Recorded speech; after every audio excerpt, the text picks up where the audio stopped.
This is The Art Expert's Child by Jenifer Granger. The Art Expert's Child. By a quiet creek of a river in China is a villa within a walled compound where the women of the family spin threads from golden cocoons. The tidal celadon-coloured water comes so close to the villa it reaches a string of algae and a few pebbles lying on the shore. Farther away, banks of sand and reeds emerge through a haze that screens the open river up to a distant, foam-rimmed edge. The compound is loosely and clumsily divided into raised courtyards, linked by 3 or 4 stone steps. Trees on each courtyard, with leaves a variety of shapes: rounded palm, elongated pine, splay-fingered banana, grow no shadows, yet their roots, in a fine mesh, grip the soil at the foot of the walls or pull away from a height. A side arch in a stone wall gives a glimpse like cloisonné of fretted rooms and open spaces leading onto each other, in and out of sight. The scene is painted on 2 loose sheets of bamboo paper. On one sheet, beneath a slatted shelter held up by stick poles, the spinners tend a jar of golden cocoons. A single thread climbs high in the air over a slender beam before running down to a wooden wheel. On the other, 2 friends with a looped skein chat a moment on a lower terrace, while in the pavilion a gust catches a curtain where a woman waits beside a reel for the winding onto bobbins to continue. A console is set with a teapot and bowl. Heads of visitors bob over the compound wall, and inside, a small boy, about 4 years old, held by a woman, stands on a bench, raising his arms. It is a day like other days. There are down-to-earth mosses and weeds in angles, large prickly spines on tree trunks, a spray of dirty droplets spilt on the soil, and dust and rain have streaked the walls, yet the long skirts of the spinners brush the ground where they glide on unseen feet. Rue des Antiquaires, Angers.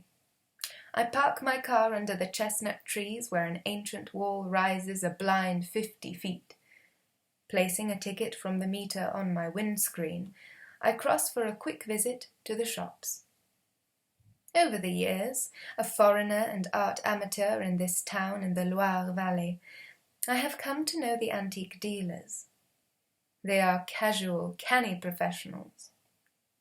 Instructive, but not talkative. Their outlook, not wary of strangers, is indifferent to the passage of time. Their collections of odd objects have washed up from distant countries, their histories lost also. The afternoon light breaks into the den. In the dead silence there seems to be no one. At the back is a massive desk piled ceiling high with books and objets d'art, bronzes, bells, bowls, Buddhas and bibelots. Barely visible in the clouds of gitane smoke, a nod of the head but no words indicates Monsieur Perranon, expert d'art, seated low, has acknowledged my presence. Art collectors take the train from as far as Paris to seek his opinion on oriental subjects, his taste in a fan holder to bid for at Drouot's, his advice about a collection of Chinese lian huanhua by the waterside booklets. He does not deal in fakes. Artworks are his life's passion. Call the fireman. is my usual greeting before I begin to navigate around the high silhouetted central island blocking most of the interior. The route off to the right is a cul-de-sac completely choked up with jumbled furniture, frames, cardboard boxes, and a cupboard. Around the central island are 19th century Barbizon oils and African sculptures from rituals exorcising fears, projecting desire for power, one a mask of blood-clotted feathers and bone, but chiefly oriental works, detailed and luminous, cabinets of shadow, pointed ivory or metal objects in a flat glass case.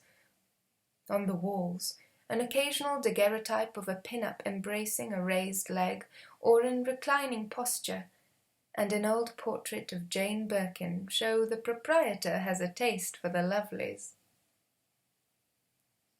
An arresting oil catches my eye. I hesitate. It has no light, no hope in it. A gunmetal grey bridge blocks the sky. At the vertical above the unlit water, eddying past its pillars, the current being slow and deep. The shore widens beyond and rounds an arm. In the distant sunset, it could hold the lights of a city. In the arch's shadow, isolated in the middle of gangrenous green and vivid yellow water, is a small black boat shed reached by a pontoon. A place for a piss, a pit, a suicide. "Can I look closer at this, please?" I ask. Monsieur Perronneau, giving his permanent smoker's cough, eyelids lowered, comes out from behind his desk. Despite his bright tie, he looks paler than usual. His lopsided smile is only an attempt at turning on charm. Between thumb and index fingers, he holds up the oil to the light for me. "It's a black hole," I say. "It is well painted." "Expensive for such a small thing." "I have to earn my living. I have a son to think of." "You have a son?" "Yes, I have a son. Does that surprise you?" Tucked away in his Ali Baba's grotto, I had seen the art expert as a piece of art himself. Of course he must have an ordinary life outside, and if a child, then a wife and a family. They had never been in the picture here before. I am on the point of leaving, but give a second glance around, taking in the objects I have already seen, when I come across what I have been looking for. On a low table in the dim light is a diptych painted on 2 sheets of bamboo paper. A small boy plays amongst a family of women who spin the silk threads of golden cocoons by a river whose tide from a distant edge comes so close to the villa it weaves a string of reeds and a few pebbles lying on the shore. Fretted rooms and open spaces lead onto each other, in and out of sight. This time I do not question the price. "In this case I am sure of its true value. It is complete," says Monsieur Perronneau, passing me the pair of pictures. "I shall frame them with a single reed of wicker. You can come here." And he calls me Jane Birkin. Further down the street, at the bric-a-brac Les Caprices du Temps, Madame Caron, the proprietor, shaking her Napoleon III bangles, recounts in a hushed voice to an acquaintance. "The other day, Monsieur Perronneau shouted at a client." "He has been known to push unwelcome visitors out of his door," rejoins her friend. Monsieur Perronneau, his collar up around his ears, is heading for the chemist's as I drive away. In a surge of friendship for him, I cannot help waving cheerily. Occupied with building an extension to my country house, I have not forgotten that small, despairing oil. I am about to return to the Rue des Antiquaires to take another look at it, somehow afraid it might have gone, when I notice, passing in the car, that Monsieur Perronneau's shop is shut, the iron curtain down. I hasten to park, cross over, and there see the for sale sign. Monsieur Lelièvre, hanging in the neighbouring doorway of his Angers de Monts Antiquités, shakes his head. Monsieur Perronneau, why, he's dead. He died suddenly 2 weeks ago. We stare at each other, both of us shocked and at a loss. He probably didn't ask for help when he needed it. He wouldn't have, says the antique dealer. He must have smoked himself to death. Tobacco, insomnia, drink was all part of the picture. He was still a young man. Divorced. He left behind a 4-year-old boy. The antique dealer's voice breaks. He cared a lot about his son. He was his sole carer. His wife had gone away. Who is going to take care of his child? Monsieur Perronneau had sisters. He came from a family of women who would bring him up among them. There was no problem there. A new shop, they say, is due to open in the Rue des Antiquaires.